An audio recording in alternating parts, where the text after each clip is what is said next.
Bismillah, Assalamualaikum warahmatullahi wabarakatuh. Alhamdulillah, salatu wassalamu ala rasulillah. Amma ba'du, anakku sekalian, Alhamdulillah, bersyukur kepada Allah, dan juga salawat dan salam ke atas baginda Rasulullah SAW. Hari ini kita kembali berjumpa untuk melanjutkan pelajaran tematik. Di pelajaran tema 2, subtema 1, pelajaran 2. Seperti biasa, sebelum memulai pelajaran, jangan lupa untuk berpakaian rapi, menutup aurat, berdoa kepada Allah supaya dimudahkan, dan juga siapkan catatannya untuk mencatat hal-hal yang penting di dalam materi pembelajaran berikut ini. Adapun hari ini kita telah memasuki pelajaran 2 di subtema 1, cara tubuh mengolah udara bersih. Ada 3 muatan pelajaran yang ada di pelajaran 2 ini, yakni ada pelajaran IPA, Bahasa Indonesia, dan juga SBDP. Kita langsung saja ke pelajaran yang pertama. Sebelum kita mulai masuki pelajaran pertama, coba antum perhatikan kegiatan yang dilakukan oleh seorang pria di dalam gambar berikut ini. Kegiatan apa ini? Apakah kegiatan meniup kantung atau kegiatan terengah-engah, atau dia sedang melakukan kegiatan apa? Jawaban yang paling tepat adalah dia sedang bernapas. Atau mungkin dia mengalami gangguan pernapasan. Kira-kira bagian tubuh dari dirinya yang mana yang dia gunakan untuk bernapas? Apakah dia bernapas menggunakan mulutnya, menggunakan dadanya, menggunakan tangannya, atau menggunakan kantung yang sedang dia pegang? Untuk lebih memahami itu, kita akan pelajari di slide berikutnya tentang organ pernapasan pada manusia. Sama seperti hewan dan juga ataupun binatang yang lainnya, manusia juga bernapas membutuhkan oksigen. Oksigen ini merupakan bagian terpenting di dalam sistem pernapasan manusia. Manusia ini sangat membutuhkan oksigen, bukan hanya untuk pernapasannya, tapi juga untuk peredaran darah. Organ pernapasan pada manusia umumnya ada 3. Ada hidung, batang tenggorokan, dan paru-paru. Itu yang paling utama. Ada 3. Nah, dari 3 bagian daripada organ pernapasan ini dibagi lagi dengan lebih detail, yakni yang pertama hidung, kemudian ada faring, ada laring, kemudian ada trakea, ini masuk di dalam batang tenggorokan. Faring, laring, dan trakea ini masuk di dalam bagian dari batang tenggorokan. Kemudian ada bronkus, bronkiolus, dan juga alveolus. Bronkus, bronkiolus, dan juga alveolus ini merupakan bagian dari paru-paru. Jadi yang pertama ada hidung, kemudian faring, laring, trakea. Ini mereka masuk di dalam bagian daripada batang tenggorokan, dan juga bronkus, bronkiolus, dan juga alveolus. Ini mereka masuk di dalam bagian daripada paru-paru. Kita akan pelajari satu persatu. Bismillah. Pertama hidung. Jadi udara yang masuk melalui lubang hidung di dalam rongga hidung kita ataupun bagian di dalam hidung kita itu, terdapat rambut-rambut pendek atau biasa kita sebut dengan bulu hidung. Fungsinya apa? Untuk menyaring dan menangkap kotoran yang masuk bersama oksigen yang kita hirup itu. Selain disaring udara yang masuk dilembabkan oleh selaput hidung. Jadi organ yang pertama kita untuk bernapas itu adalah hidung. Jadi antum jangan anggap remeh bulu hidung antum ya. Itu fungsinya juga sangat penting. Sangat vital, sangat penting di dalam sistem pernapasan kita. Jadi, tapi jangan panjang ya, jangan sampai isbal bulu hidung antum, harus dipotong. Jangan sampai bulu hidung antum sampai melewati kumis antum. Bahaya, nggak boleh. Karena dalam Islam kita diperintahkan untuk memotong bulu hidung kita yang melewati lubang hidung kita. Nah, itu yang pertama, hidung ya. Tempat masuknya oksigen. Yang kedua, faring. Ini sudah masuk di bagian daripada tenggorokan, batang tenggorokan. Faring merupakan persimpangan antara saluran pernapasan pada bagian depan dan saluran pencernaan pada bagian belakang. Nah, faring ini dia ada di dekat kerongkongan. Nanti kita akan tunjukkan gambarnya nanti. Antum perhatikan dulu teorinya. Jadi faring ini persimpangan antara saluran pernapasan, saluran tenggorokan, dan juga saluran kerongkongan yang ada di dalam leher kita atau batang tenggorokan kita. Kemudian laring. Ini juga masih bagian daripada tenggorokan, batang tenggorokan. Laring atau teka atau apa? Jakun. Nih, kalau antum sudah dewasa nanti, antum sudah balik, ya antum sudah balik nanti antum akan memiliki jakun nanti, mungkin sekitar antum SMA.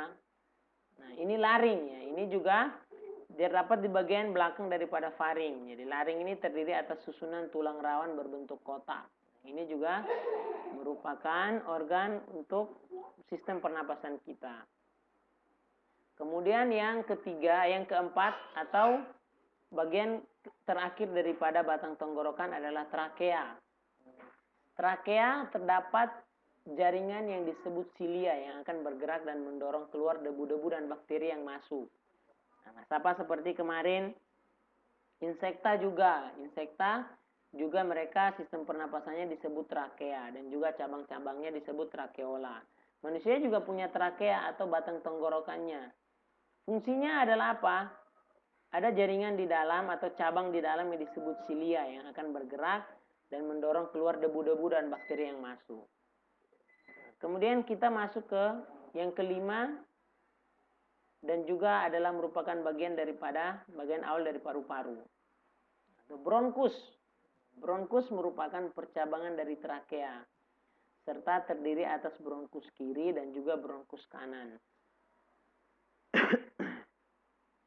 Bronkus, ya ini dia dibagi dua, ada bronkus kiri dan bronkus kanan. Percabangan dari trakea. Ya. Kemudian bronkiolus. Bronkiolus merupakan percabangan dari bronkus.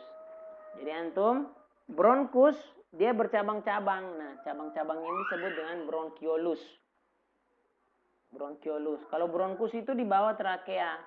Di atasnya ada trakea, di bawahnya bronkus. Nah, bronkus itu dia bercabang-cabang. Nanti Ustaz tunjukkan gambarnya. Cabang-cabangnya itu disebut dengan bronkiolus. Bronkiolus. Kalau di insekta kemarin, alat pernapasannya trakea. Kemudian percabangannya disebut trakeola. Kalau di manusia, kita di dekat paru-paru, antara paru-paru dan juga bronkus itu dia di antara paru-paru dan juga batang tenggorokan. Jadi dia itu ada di antara paru-paru dan juga batang tenggorokan. Jadi bronkus percabangannya disebut dengan bronkiolus. Kemudian yang terakhir, ini inti daripada paru-paru, yakni alveolus. Alveolus terdapat di dalam paru-paru. Nah, inilah tempat terjadinya pertukaran oksigen dan karbon dioksida. Oksigen masuk, dia kirim, oksigen tersebut akan dikirim ke mana? Ke jantung. Kemudian jantung dia mengirim karbon dioksida ke paru-paru. Kemudian paru-paru mengeluarkan karbon dioksida. Seperti itu terus. Setiap kita hirup masuk ke paru-paru, paru-paru kirim oksigennya ke jantung, jantung kirimkan karbon dioksida atau gas yang kotor ke paru-paru kemudian dikeluarkan. Jadi seperti itu. Jadi paru-paru ini menjadi tempat pertukaran daripada oksigen dan karbon dioksida. Dan juga alveolus dikelilingi oleh kapiler-kapiler darah. Karena kenapa setiap hewan, di hewan ada pembuluh darah untuk pernapasan, manusia juga ada. Ya karena itu anak-anak Ustadz. Karena yang mengantar karbon dioksida masuk dan juga mengantar karbon dioksida keluar itu adalah darah. Darah itu yang dia yang berfungsi untuk mengantar oksigen dari kepala kita sampai kaki. Dan dia juga yang mengantar karbon dioksida untuk keluar. Jadi fungsi darah ini sangat penting di dalam sistem tubuh kita, dalam organ tubuh kita. Jadi nanti oksigen masuk paru-paru, siapa yang ngantar ke jantung? Darah. Dari jantung siapa yang ngantar lagi oksigen ke seluruh tubuh? Darah juga. Nanti darah ambil sisa-sisa pembakaran yang kotor dari tubuh kita berupa karbon dioksida, darah antar lagi ke jantung. Kemudian jantung kirim ke paru-paru untuk diproses untuk dikeluarkan. Jadi seperti itu, ya. Jadi itu dia organ-organ pernapasan kita. Yang tadi ada hidung, faring, laring, kemudian trakea, kemudian ada bronkus, bronkiolus, dan juga yang terakhir adalah alveolus atau paru-paru, yakni tempat terjadinya pertukaran oksigen dan karbon dioksida. Alveolus itu bentuknya seperti buah anggur. Ya. Dia alveolus itu bentuknya seperti buah anggur. Nah, ini dia.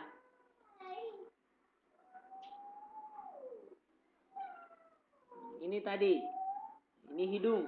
Hidung tempat masuknya oksigen. Masuknya oksigen dan juga keluarnya oksigen juga ya. Tempat masuk dan keluarnya oksigen yang kita hirup.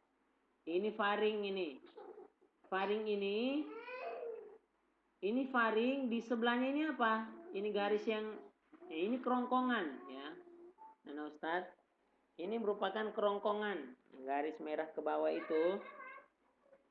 Merupakan kerongkongan. Atau tempat sistem pencernaan kita ya, sistem pencernaan. Kita makan nggak turun lewat tenggorokan. Kalau turun lewat tenggorokan bahaya.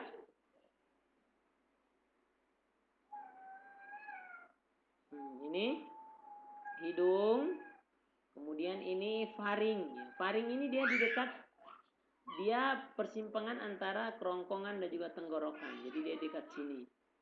Kemudian turun ke laring. Laring ini dekat faring. Setelah oksigen turun sampai sini, kemudian sampai di trakea. Ini trakea. Inilah tempat dia menyaring debu dan juga kotoran-kotoran supaya tidak bakteri-bakteri jahat yang ada di dalam udara yang kita hirup itu disaring kemudian dikeluarkan. Kemudian ada ini dia bronkus. Ini bronkus nih, cabang kanan dan juga cabang kiri daripada yang memegang paru-paru ini, dua cabang ini disebut dengan bronkus. Nah, cabang-cabang ini diistilahkan dengan nama bronkiolus. Ini cabang ini namanya bronkus. Dua cabangnya ini, setiap cabangnya disebut dengan bronkiolus. Nah, ini dia namanya alveolus atau paru-paru kita. Ini alveolus atau paru-paru, tempat pertukaran oksigen dan juga karbon dioksida. Nah, ini dia. Ini diafragma ya. Diafragma ini ada di bawah paru-paru. Diafragma itu tempat yang ada di bawah paru-paru. Nah, kemudian Ustaz sekalian rahmati Allah Subhanahu wa taala. Nah, ini sekarang antum perhatikan organ pernapasan kita, yakni paru-paru. Ini sangat penting ya. Organ pernapasan yang sangat vital. Paru-paru. Ini cara menjaganya salah satunya adalah udaranya harus bersih untuk menjaga paru-paru, tidak boleh merokok, berbahaya, tidak boleh minum minuman haram atau alkohol. Kalau kita mengkonsumsi hal-hal seperti itu maka berbahaya untuk paru-paru kita. Pasif maupun aktif, perokok pasif maupun aktif berbahaya. Karena paru-paru ini menjadi inti pernapasan kita. Kalau mau sehat sampai tua, ya harus jaga paru-paru kita. Nah, ini perhatikan, ini paru-paru. Ini ada paru-paru kanan, sebelah kanan ya. Kemudian paru-paru kanan, ini paru-paru kiri tentunya. Ini paru-paru yang sebelah kiri. Ini bronkus nih. Bronkus kiri. Ini bronkus kanan. Ini kan bronkus. Nah, cabangnya ini disebut bronkiolus. Nah, ini C, ini otot-otot dinding di bronkus. Ini isinya ya. Ini isi daripada bronkus nih, kayak gini bentuknya. Ini ruang udara di dalam bronkus. Kemudian yang ini bagian dalam bronkus. Ini bagian dalam bronkus. Ini alveoli. Nanti kita akan pelajari apa itu alveoli, nanti dijelaskan nanti. Ada pembahasan. pembahasannya di pelajaran 3 dan pelajaran-pelajaran berikutnya. Ruang udara di alveoli, ini pembuluh darah. Ini yang mengantarkan oksigen. Ini bronchiola atau bronchiolus. Nah, jadi percabangan-percabangan yang dalam ini antum tengok nih.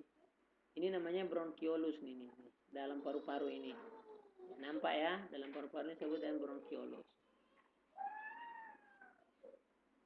Nah, jadi seperti itu, udara masuk melalui hidung. Oksigen kita hirup masuk melalui hidung, juga karbon dioksida pun keluar lewat hidung. Lalu masuk ke dalam batang tenggorokan.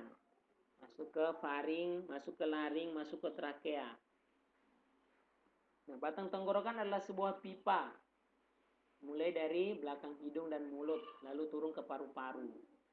Jadi dari faring, laring, trakea itu merupakan bagian daripada batang tenggorokan. Kemudian di dalam paru-paru oksigen terserap ke dalam pembuluh darah halus. Sebaliknya karbon dioksida dari pembuluh darah masuk ke dalam paru-paru dan selanjutnya dibuang saat kita menghembuskan napas. Jadi kita tarik napas, kemudian tarik napas, kita hembuskan. Nah, itu maka keluar karbon dioksida. Jadi seperti itu, dari hidung ke batang tenggorokan, kemudian ke paru-paru, dan sama dari paru-paru ke batang tenggorokan, kemudian ke hidung. Itu dia organ pernapasan manusia. Ini ya anak-anak Ustadz. Jadi udara masuk lewat hidung, dia turun melalui batang tenggorokan. Jangan batang kerongkongan ya, nggak boleh. Harus batang tenggorokan. Oke. Dia turun melalui batang tenggorokan, masuk ke sini udaranya, sampai ke trakea, turun ke bronkus, masuk ke alveolus atau masuk ke paru-paru. Ke faring, ke laring, ke trakea, ke bronkus, dimasuk ke bronchiolus, ke cabang-cabangnya, masuk ke alveolus, dikirim ke seluruh tubuh melalui siapa yang mengantar? Darah yang mengantar oksigen ke seluruh tubuh kita. Sama, karbon dioksida pun dari sini dikirim darah ke paru-paru, kemudian dikirim kembali melalui hidung, kemudian dibuang. Itu dia. Nah, antum boleh buang lewat hidung, boleh buang lewat lubang dubur antum ya. Terserah antum. Nah, kemudian Ustadz, ayo kita cari tahu ya. Cari tahu apa yang perlu kita tahu. Nah Ustadz, saat kita beristirahat atau kita tidur, dalam setiap tarikan napas kita itu, kita menghisap dan menghembuskan sekitar setengah liter udara. Subhanallah, banyak setengah liter udara. Setiap kita tidur itu, dalam setiap tarikan napas kita, sekali kita napas, kita hembus, itu sampai setengah liter udara. Kita menarik napas sebanyak 15 sampai 20 kali setiap menit. Sebaliknya, itu saat kita tidur ya, kita istirahat dengan tenang. Itu kita tarik napas itu setiap menit 15 sampai 20 kali ya. 1 menit 15 sampai 20 kali. Sebaliknya, setelah beraktivitas berat misalnya balapan lari, itu kita membutuhkan lebih banyak oksigen. Jadi nanti kita saat kalau kita apalagi beraktivitas berat seperti lari, olahraga, main futsal atau lagi goes gitu. Nah, itu setiap tarikan napas kita itu lebih banyak lagi. Itu bisa 3 liter atau lebih. Dan dalam setiap menit itu bisa 50 kali atau lebih. Tadi kalau kita lagi rileks, dalam keadaan santai, keadaan tidak berbuat apa-apa lagi, mager gitu ya, lagi rebahan. Nah, itu 15 sampai 20 kali setiap menit. Tapi kalau kita lagi olahraga, kita lagi beraktivitas berat, itu 50 kali bahkan bisa lebih, bisa 70 kali. Kita dalam 1 menit itu bisa tarik napas, mengisap, menghembuskan itu sampai 50 kali kalau aktivitasnya berat. Tapi kalau kita lagi rebahan, lagi mager, itu biasanya 50 sampai 20 kali setiap menit. Makanya kenapa kita terengah-engah? Karena itu kita lagi kita membutuhkan oksigen lebih banyak karena aktivitas kita berat. Makanya kita lebih banyak menghisap, menghembusnya lebih banyak. Aktivitas pernapasannya lebih banyak dibandingkan ketika kita mager. Nah, kemudian Ustaz sekalian rahmati Allah Subhanahu wa taala. Ini kita masuk bahasa Indonesia. Antum pernah lihat nih, ada kata apa, apakah. Kemudian ada kata kapan. Kemudian kata di mana, bagaimana, mengapa. Dan juga ada satu lagi. Nanti akan Ustaz tunjukkan nanti. Ini namanya kata tanya. Ada satu lagi namanya siapa. Nih, jadi kata tanya itu ada 6. Apa atau apakah, kapan atau kapankah, di mana atau di manakah, bagaimana atau bagaimanakah, mengapa atau mengapakah, siapa atau siapakah. Contohnya seperti ini. Apa organ pernapasan manusia? Atau apa saja organ pernapasan manusia? Atau apa saja organ pernapasan yang dimiliki oleh manusia? Bagaimana cara manusia bernapas? Mengapa manusia dan hewan organ pernapasannya berbeda? Dan ingat, setiap kita membuat kalimat tanya, maka di ujungnya harus ada kata tanya. Atau ada tanda tanya. Setiap kalimat tanya, ini namanya kalimat tanya. Kalimat tanya itu pasti didahului oleh kata tanya dan diakhiri dengan tanda tanya. Tidak boleh antum bertanya. Mungkin kalau kita biasa, kemana? Kalau kita nanya kan, kemana? Enggak mungkin. Pasti ada intonasinya pun berbeda dengan kita berbicara biasa. Kemana? Mau kemana? Gitu. Udah makan belum? Kalau informal, kalau bahasa sehari-hari. Kalau formalnya, apakah kamu sudah makan? Apakah kamu sudah buang air? Apakah kamu sudah bahagia hari ini? Udah bahagia belum? Gitu. Apakah kamu sudah belajar? Udah belajar belum? Kalau secara kata tanya yang baik harus diawali dengan kalimat tanya yang baik harus diawali dengan kata tanya. Apakah kamu sudah makan? Bagaimana cara kamu bernapas? Bagaimana cara kamu menghirup oksigen? Apa itu karbon dioksida? Bagaimana cara mengeluarkan karbon dioksida? Kalau dia bunyi, nah itu berarti hati-hati ya. Kalau dia keluarnya halus, nah nggak apa-apa. Kalau dia keluarnya bunyi, pruk gitu, berarti karbon dioksidanya harus dihindari ya. Nah, pertanyaannya, bagaimana caranya kamu mengeluarkan karbon dioksida? Itu juga bisa. Jadi kita bertanya menggunakan kalimat tanya harus diawali dengan menggunakan ke-6 kata tanya ini. Ini namanya kata tanya. Harus diakhiri dengan tanda tanya. Ini tanda tanya namanya. Oke? Ini namanya apa? Tanda tanya. Ini kata tanya. Kalau dia sudah berbentuk pertanyaan seperti ini, maka namanya adalah kalimat tanya atau kalimat pertanyaan. Itu dia. Tentang organ pernapasan. Apa itu alveolus? Bagaimana cara kerjanya alveolus? Kapan oksigen dikeluarkan? Kapan oksigen masuk melalui hidung? Bagaimana karbon dioksida dikeluarkan? Apa itu karbon dioksida? Mengapa manusia membutuhkan oksigen? Banyak. Bisa banyak pertanyaan mengenai organ pernapasan pada manusia. Kemudian Ustaz sekalian rahmati Allah Subhanahu wa taala, kemudian SPDP. Kita pelajari tentang SPDP. Nah, kenapa kita belajar ini? Karena ketika kita ngaji ataupun mungkin orang-orang kafir itu atau orang-orang yang belum paham tentang agama mereka bernyanyi, tentu saja orang bernyanyi atau ketika kita ngaji, kita butuh napas yang stabil untuk ngaji. Jadi baca Bismillahirrahmanirrahim. Jadi kalau kita nggak mengatur napas dengan baik, ya kita nggak mengatur napas dengan baik ataupun kita tidak memiliki sistem pernapasan yang sehat, maka ketika kita menerapkan tangga nada ataupun kita menerapkan intonasi dalam bacaan, maka akan amburadul. Maka akan amburadul. Qul huwallahu ahad. Allahus samad. Jadi harus dikontrol. Jadi ketika kita untuk mau berintonasi maka harus dikontrol. Napasnya harus dikontrol. Qul huwallahu ahad. Jadi harus dikontrol sampai selesai napasnya dikontrol dulu baru dibaca. Nah, karena apa? Dalam membaca ketika orang membacakan Al-Quran dengan bacaan yang bagus atau ketika ada orang yang mungkin dia bernyanyi, maka dia harus paham intonasinya, harus sesuai intonasinya. Nah, itu dikenal dengan tangga nada. Jadi tangga nada itu anak-anak Ustadz, itu merupakan susunan berjenjang.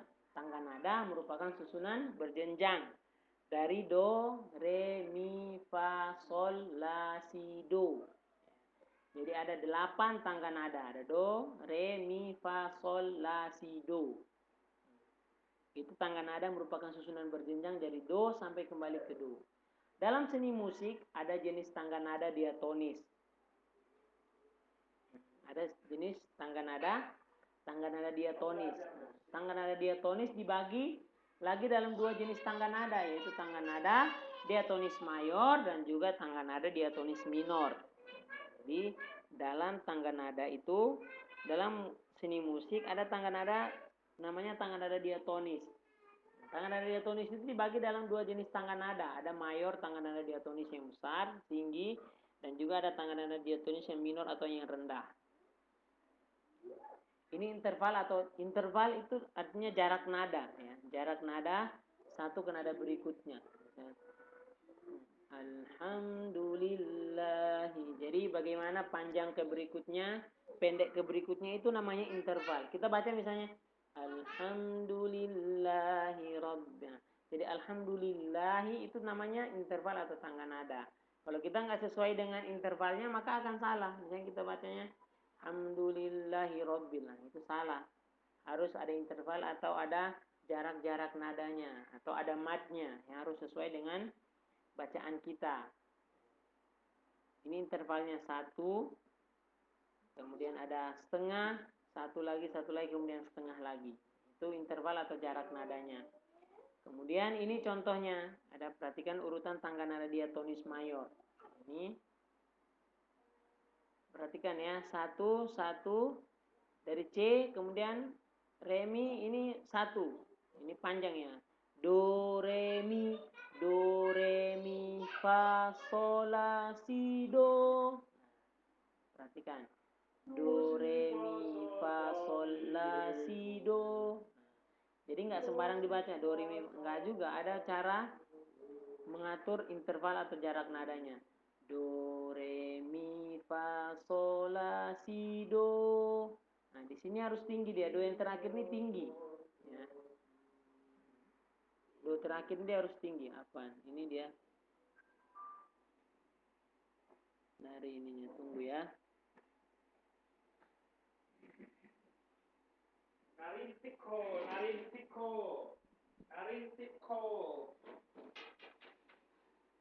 Oh, narintik.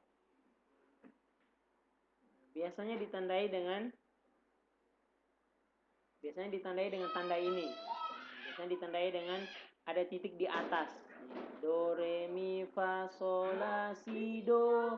Do re mi fa sol la si do. Ini kalau ada tanda titik di atas nada itu maka dia lebih tinggi. Ya, maka kita bacanya harus lebih tinggi atau kita mengucapnya harus lebih tinggi. Itu merupakan tangga nada diatonis. Tangga nada diatonis dengan interval atau jarak nadanya. Bagaimana sih ciri-ciri daripada tangga nada diatonis? Ciri-cirinya ada 3. Yang pertama, dia harus bersifat riang gembira. Tangga nada diatonis itu tangga nadanya harus riang gembira, kemudian bersemangat, bukan yang lemah-lemah, dan juga biasanya diawali dan diakhiri dengan nada do. Biasanya diawali dan diakhiri dengan nada do. Tangga nada diatonis itu biasanya diawali do dan diakhiri do. Namun ada juga yang diawali dengan 5. 5 ini tangga nada namanya apa? Sol, ya. Sol dan juga mi. Mi, ya. Tangga nada sol atau biasanya dimulai dengan sol atau mi atau dan biasanya diakhiri dengan nada do. Jadi tangga nada diatonis mayor itu yang pertama dia harus riang gembira, berbahagia. Yang kedua harus bersemangat, dan yang ketiga biasanya diawali do dan diakhiri do, atau diawali nada sol atau nada mi, dan juga biasanya selalu diawali dengan nada do. Misalnya lagu-lagu kebangsaan, sekarang kita lagi merayakan kita lagi di bulan kemerdekaan Republik Indonesia. Misalnya ada lagu 17 Agustus tahun 45 atau lagu Indonesia kita. Apa namanya? Indonesia tanah air. Itu kan lagunya semangat. Nah, itu merupakan ciri-ciri daripada lagu-lagu yang bertangga nada diatonis mayor. Tangga nada diatonis mayor. Jadi dia yang gembira, bersemangat. Itu dia. Nah, Ustaz sekalian rahmati Allah Subhanahu wa taala, yang kita pelajari pada hari ini. Jangan lupa untuk memurojaah pelajaran yang telah kita pelajari. Dan Ustadz akan memberikan tugas. Apa tugasnya? Baca dan pelajarilah. Baca dan pelajari subtema 1, pelajaran 1, 2, dan 3 untuk persiapan belajar. Kemungkinan besok kita libur ya, karena tanggal merah besok Muharram, dan mungkin kita masuk lagi hari Jumat. Oke? Jangan lupa untuk belajar ya, tetap belajar. Hari Jumat kita masuk di pelajaran 3. Nah, barakallahu fikum. Ustaz ucapkan jazakumullah khairan untuk yang telah mengikuti pelajaran sampai dengan selesai. Barakallahu fikum. Terima kasih banyak untuk menyempatkan waktu antum. Kita tutup dengan doa kafaratul majlis. Subhanakallahumma wa bihamdika asyhadu an la ilaha illa anta astaghfiruka wa atubu ilaik. Assalamualaikum warahmatullahi wabarakatuh.